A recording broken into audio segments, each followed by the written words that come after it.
వడ్డెర సామాజిక వర్గాన్ని ఎస్టీ జాబితాలోకి చేర్చాలని డిమాండ్ చేస్తూ ఎస్టీ రిజర్వేషన్ సాధనే ప్రధాన లక్ష్యంగా నవంబర్ 22న వడ్డెర సంఘం నాయకుడు తురక అమర్నాథ్ వడ్డెర ఆధ్వర్యంలో తిరుపతి అలిపిరి నుండి విజయవాడ కనకదుర్గమ్మ దేవస్థానం వరకు హలో వడ్డెర చెలో మహా పాదయాత్ర గురువారం గుంటూరు జిల్లా మంగళగిరి నగరానికి చేరుకుంది. తురక అమర్నాథ్ వడ్డెర చేపట్టిన ఈ మహా పాదయాత్ర గురువారం విజయవాడ కనకదుర్గమ్మ అమ్మవారి దేవస్థానం వద్దకు చేరుకొని ముగుస్తుందని వడ్డెర సంఘాల ప్రతినిధులు తెలిపారు. ఈ సందర్భంగా మంగళగిరిలో వడ్డెర సంఘం నాయకుడు తురక అమర్నాథ్ వడ్డెర మీడియాతో మాట్లాడారు. నా పేరు తురక అమర్నాథ్.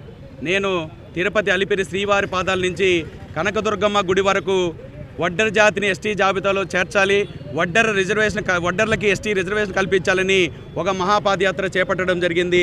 దాదాపు ఇప్పటి వరకు వచ్చింది 960 కిలోమీటర్ల నడక మార్గంలో రావడం జరిగింది. నడక మార్గంలో మా వడ్డెర పల్లెలకు అంతా వెళ్తూ మా వడ్డెర జాతిని అంతా చైతన్యం చేస్తూ ఏదైతే కులగణన చేపట్టే ప్రభుత్వం అనుకుంటుందో ఆ కులగణనలో వడ్డెర్లంతా కూడా ఎంత స్ట్రెంత్ ఉందో తెలియాల్సిన అవసరం ఉంది. పూర్తి స్థాయిలో వడ్డెర అని చెప్పాలని చెప్పి అది చైతన్యం చేస్తూ, రెండోది వడ్డెరర్లకి ఎస్టీ రిజర్వేషన్ ప్రధానమైనదిగా డిమాండ్గా ముందుకు తీసుకురావడం జరిగింది. ఎస్టీ రిజర్వేషన్ అనేది మేము కొత్తగా అడిగిన సందర్భం కాదు. 1974లో వడ్డెర ఎస్టీ, 1974 వరకు వడ్డెర ఎస్టీగా ఉన్నాం. ఆ హక్కుని ఒక ఆంధ్రప్రదేశ్లో మాత్రమే కోల్పోయాం. మిగతా 13 రాష్ట్రాల్లో ఎస్సీలుగా ఉన్నాం, 5 రాష్ట్రాల్లో ఎస్టీలుగా ఉన్నాం. మిగతా రాష్ట్రాల్లో డిఎన్టీగా, ఎస్ఎన్టీగా, జేఎన్టీగా పిలువబడే మేము ఆర్థికంగా, సామాజికంగా, విద్యాపరంగా, ఉద్యోగపరంగా, రాజకీయంగా అన్ని రంగాల్లో వెనుకబడిన రాష్ట్రం ఏదన్నా వడ్డెర్లు ఉన్నారంటే కేవలం ఆంధ్రప్రదేశ్లో మాత్రమే. నేను ఒకటే మనం చేస్తున్నా, ఈ రాష్ట్రంలో దేశంలో అనేక కట్టడాలు కావచ్చు, శాశ్వత కట్టడాలు కావచ్చు, విదేశాల నుంచి వచ్చి చూపించే ఎర్రకోట కావచ్చు, ఇతరత్ర పెద్ద పెద్ద భవనాలు కావచ్చు, లేదా ప్రాజెక్టులు కావచ్చు, లేదా బావులు కావచ్చు, చెరువులు కావచ్చు, కుంటలు కావచ్చు, అనేక రకాలుగా ఈ వడ్డెర జాతి సేవ చేసిన సందర్భమే.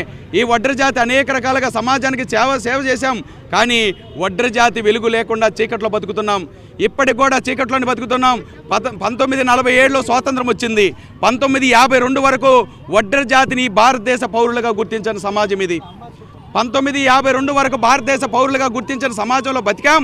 ఇప్పటికి కూడా 75 సంవత్సరాల స్వతంత్ర భారతదేశంలో రాజ్యాధికారంలో లేని జాతి ఏదైనా ఉందంటే వడ్డెర జాతి. నేను ఒకటే మనం చేస్తున్నా, మాకు ఏదైతే రావాల్సిన హక్కుగా ఉందో అది కోల్పోయాం. దాన్ని ఖచ్చితంగా తిరిగి సాధించుకునేంత వరకు ప్రాణాలైనా ఒడ్డి సాధించుకుంటామని ఈ సందర్భంగా తెలియజేస్తూ, పాలకులకు ఒకటే మనం చేస్తున్నా, అనేక రాజకీయ పార్టీలు మనం చేసుకుంటున్నాం. మా పెద్దలంతా అనేక ఉద్యమాలు చేస్తూనే ఉన్నారు. కానీ మాకు న్యాయం జరిగిన సందర్భం లేదు. ఇప్పటికైనా ఏ రాజకీయ నాయకుడైనా, ఏ పార్టీ అయినా ముందుకొచ్చి వడ్డెర జాతి ఎస్టీ రిజర్వేషన్ కల్పిస్తామని చెప్పి అసెంబ్లీలో తీర్మానం చేసి కేంద్రానికి పంపించిన వ్యక్తులకు ఖచ్చితంగా అండగా ఉంటాం. వడ్డెర జాతి ఎక్కడైనా నమ్మకంతో ఉంటాం. మా జాతిలో అన్ననైనా, తమ్ముడినైనా, చెల్లినైనా, తల్లినైనా పక్కకు పెట్టి ఆ నాయకుడితో పాటు, ఆ పార్టీతో పాటు విశ్వాసంగా ఉండే జాతి ఏదైనా ఉంటే మేమున్నాం. మేము అనేక రకాలుగా అనేక సందర్భాల్లో కోరుకున్నాం, దయచేసి పాలకులారా మా పట్ల కొంచెం కనికరం కల్పించండి. మేము చాలా ఇబ్బందులు పడుతున్నాం. ఎక్కడ కానీ ఉన్నతమైన ఉద్యోగం లేదు, రాజకీయం లేదు. 175 నియోజకవర్గాలు ఈ ఆంధ్రప్రదేశ్ ఉంటే ఒక్క పార్టీ కానీ, ఒక్క నాయకుడు కానీ ఇదిగో వడ్డెరా నీకు ఈ నియోజకవర్గం ఇస్తానని చెప్పలేకపోతే మా పట్ల మీకున్న చిత్తశుద్ధి ఏంటి? మా పట్ల మీకు ఎందుకు ఇంత నిర్లక్ష్యం? 40 లక్షల మందికి ప్రతినిధి లేకపోతే, 40 లక్షల మంది గురించి చట్టసభల్లో మా సమస్యల గురించి మాట్లాడలే నాయకుడు లేకపోతే మేము ఏ విధంగా ఎదుగుతాం? ఒక్కసారి ఆలోచించాలా. ఏ రాజకీయ నాయకుడైతే, ఏ పార్టీ అయితే వడ్డెర జాతికి ఇన్ని సీట్లు కేటాయిస్తున్నామని చెప్పి మాకు చెప్తుందో వాళ్ళు ఖచ్చితంగా విశ్వాసంగా, నమ్మకంగా ఉంటాం. ఖచ్చితంగా వాళ్ళ వెంట నిలబడి 2024లో కూడా వాళ్ళకి అండగా నిలబడతామని చెప్పి సందర్భంగా తెలియజేస్తూ భగవంతుని కోరుకుంటున్నాం. ఉద్యమాన్ని దైవ సంకల్పంతో ముందుకు తీసుకెళ్తాం. రాబోయే రోజులు ఎంత దానికైనా, ఎంత పెద్ద ఉద్యమానికైనా వెనకాడిన జాతిది.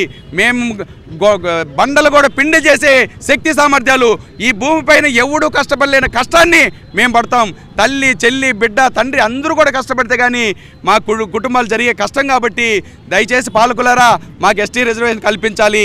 ఇప్పటికన్నా 13 కమిషన్లు మీరు రిపోర్ట్లు చూడండి, ఆ రిపోర్ట్ల ప్రకారం చేయండి. లేదా సత్యపాల కమిటీ ఒకటి ఏదైతే ఉందో దాన్ని పునరుద్ధరించి ఖచ్చితంగా దాన్ని కొనసాగించి కేవలం 40 లక్షల రూపాయలు రూపాయలు మాత్రమే. 40 లక్షల రూపాయలు ఫండ్ కానీ వాళ్ళకి కానీ రిలీజ్ చేస్తే సత్యపాల్ కమిటీ రెడీగా ఉంది చేయడానికి. ఒక 40 లక్షల మందికి 40 లక్షలు కేటాయించలేకపోతే మా జాతి ఏ విధంగా బాగుపడుతుందో ఒకసారి ఆలోచించమంటున్నా. మేము ఒకటే మనవి చేస్తున్నాం, మేము వృత్తిపరంగా బండ కొట్టుకునే వాళ్ళం లేదా కట్టడాలు కట్టేవాళ్ళం, వృత్తిపరంగా కూడా మాకు అన్యాయం జరిగింది. ఎక్కడ కానీ క్వారీలు కానీ లేదా చెరువులు కట్టడాలు కానీ లేదా ప్రాజెక్టుల కట్టడాలు కానీ రిజర్వేషన్ పూర్తిగా తీసేసిన సందర్భం. అనేక రకాలుగా మాకు హక్కుగా ఉన్న అన్నీ కోల్పోయినాం.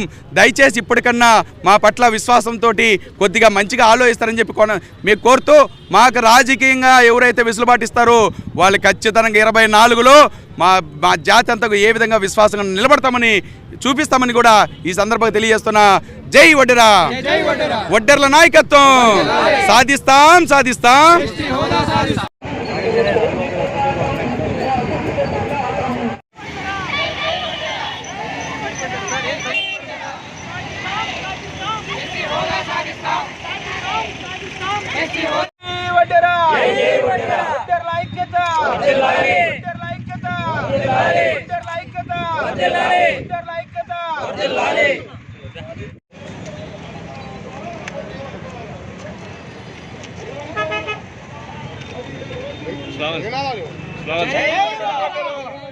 జై